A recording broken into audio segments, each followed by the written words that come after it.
Oh, goody. All right, what's going on, everybody? Zombies here again, and today we're back with another Marvel Snap video. So in this one, we are taking a look at the top 5 decks for the March season. So whether you're trying to push a final few ranks before the reset, or if you're looking for something to play when the reset happens, we're going to take a look at the top 5 decks in the game right now as of the end of the March season. So starting it out here, probably to the surprise of nobody, is Shuri. With the recent balance changes a few weeks ago, Shuri went from being kind of fighting it out with Thanos for the top dog to being the top dog. And I wouldn't be surprised if this deck sees further adjustment in the future, but for the time being, they've been kind of dragging their feet on that. And it's definitely looking like the best and most popular deck in the game. So if you haven't seen Shuri, well, you sure are lucky. But how this deck works is we're trying to use Shuri to boost up our big stuff, namely Red Skull, but also not that bad with She-Hulk and Vision. And then on the final turn, we're just trying to copy whatever big thing we made with Taskmaster, give some powerful 1-drops here to fill out the early game and Sunspot, Zero, who can get rid of our negative Red Skull effect, or make Titania just a really, really good 1/5. And then we have some very generalized protection here in Armor and Cosmo, stop all those pesky Shang-Chis from ruining your day. Last few cards we have here are Lizard and Polaris to help fill out the early game. Overall, you probably have seen a lot of this deck before, and until another change happens, doesn't seem like it's going anywhere, and it is probably going to be a very solid and popular choice for climbing in the new season. Next up, we have the big man with the big plan, Thanos, and though Thanos did get some nerfs in the recent patch, he's still one of the best decks in the game. We've seen a few different ways the deck has tried to pivot after the balance changes, and I think this is one of the better ones.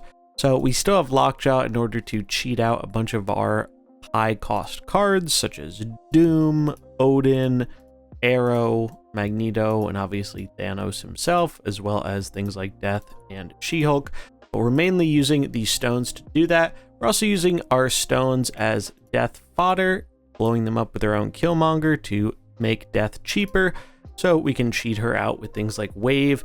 Wave has been exceptionally powerful in limiting what the opponent can do, while allowing us to cheat out multiple cards when we have a She-Hulk or Death in hand. We have everyone's favorite green little fun killer in Leeched, stopping the opponent from whatever they're trying to do to interact with our game plan. Shang-Chi for a bit more interaction. Arrow, even though she got nerfed recently, still very powerful with Wave and still a decent card for the cost with a decently powerful effect. Doom helps us go wide. Odin lets us rebuy the powerful Battlecry effects from the stones or the other good on reveal cards such as Arrow and Doom. And then Magneto, just a pretty good way to surprise the opponent, move their board positioning around in a way they might not expect, while also giving us a lot of power. So I think in terms of the Lockjaw version of Thanos, this is one of the better builds post balance changes, and definitely still a very viable deck to climb to infinite with. Another Thanos deck I do want to give an honorable mention to here, though, is Thanos Control. This version of the build is seeking to lock down a lane with things like Spider-Man or Professor X, and then end up forcing your opponent into a Valkyrie situation where we can just knock down their power while getting our power big enough to break the ties if the lane is full. And for doing so, we do have things like Bishop, obviously the Soul Stone from Thanos, and our Hood Demon. So we have a few different ways of breaking the ties there.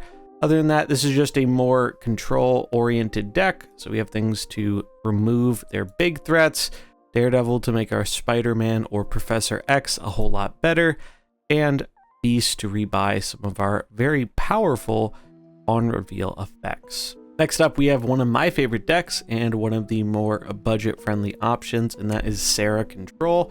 Probably seen a lot of this deck by now, but the general game plan is we're trying to get Sera down on turn 5 and then swing the game with our powerful tech cards such as Shang-Chi and Enchantress, while also slamming out some really good 2-drops for a cheaper cost like Scarlet Witch, Sentinel, Mysterio, and Lizard. Now we do have the Bishop and Nova Killmonger package. Goes very well with Mysterio as it helps us swarm the board with a lot of different creatures and then buff them all up by blowing up this Nova. Killmonger, kind of an underrated card right now in my opinion. It's very, very good at putting a stop to a lot of decks that are running powerful 1-drops, most notably Thanos decks and Shuri decks. So I think more decks should definitely be running this. And then we have Polaris. Polaris is just kind of our flex 3-drop slot. You could also consider something like Maximus, but I have found Polaris's ability to move cards around the board particularly effective in the recent meta. It's also worth mentioning that you can turn this into a Darkhawk Sera deck with a few changes, namely trying to find space for things like Korg, Rock Slide, and obviously Darkhawk. If you want to do that, I think you do end up cutting the Enchantress, as there is some negative overlap there, and then you can consider some other cuts from the early game. Really depends what kind of cards you find to be the most effective, but if you have Darkhawk and want a different take on Sera, that is just as good, if not maybe even better, than the standard Sera control list. Speaking of Darkhawk, we have a very good deck for him here in the Dino Shell. Uploaded some games with this the other day. I really do think it is the best Dino deck around. Devil Dinosaur, All-Star in Pool 2 and above, just a really, really good card. And surprisingly, still very, very buyable in Pool 3 and above. So with this deck, we are mainly trying to pump up our Darkhawk and slam a big Dino, though we do have other plans we can pivot to. We have a few cards to keep our hand big here with things like Maria Hill, Sentinel, as well as Agent Coulson. If you don't have Coulson, you could also consider Moongirl, but I found Coulson to generally be a better tempo play. Though since we do have Zabu, sometimes you could get Moongirl down on turn 3, so it is worth your consideration, but I do think Coulson is generally better. Then we have the support cards for Darkhawk in Rock Slide and Korg for a bit of disruption. Mystique, since we have two very powerful ongoing effects that we can copy to make her really big for a pretty small cost. White Queen to help get information and keep the hand size big. And then Doom just to spread the power around and be a very good turn 6 play. We don't have other options available. And last but not least, we have our Ramp deck. Now this is one where if you're looking for a counter to the new season pass card that everyone's going to be running later tonight, then this is probably where you want to be looking. I will have some decks for Hitmonkey going up later tonight as well, so if you're looking forward to finding some decks to utilize the new card, stay tuned for that. But this deck is kind of the fun police, and it is also a more budget focused deck as we don't have any cards outside of Pool 3. The idea with this deck is we have some very powerful ramping tools in things like Electro, Wave, and Jubilee to help us get our big stuff out earlier on than we're normally able to. We have Sunspot and Ebony Maw as our early game, as Ebony gives us a bunch of power in the early game, and we have ways of playing into the lane later without worrying about its effect.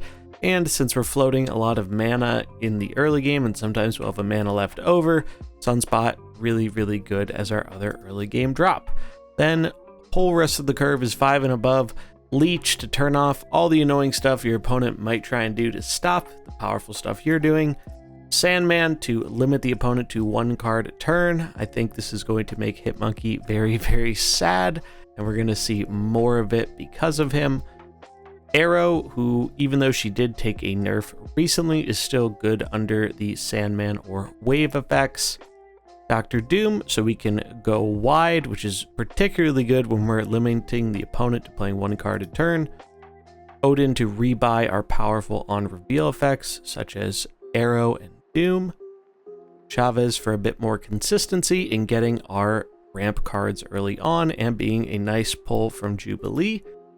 And then Magneto as just a kind of surprise way to mess up the opponent's board positioning and be a good big threat we can slam early or pull out with Jubilee. So those are the top 5 decks for the March season in Marvel Snap. Again, I'll have some Hitmonkey decks going up later tonight around the launch of the new season. It's a card I am pretty excited for and looking forward to trying out. Probably will stream it, so stay tuned for that. But that is going to wrap it up for this video. Dex links will be in the description if you want to import any of those into the game. That's going to wrap it up for this one. If you enjoyed it, remember to like and subscribe, and I'll catch you in the next one. Peace.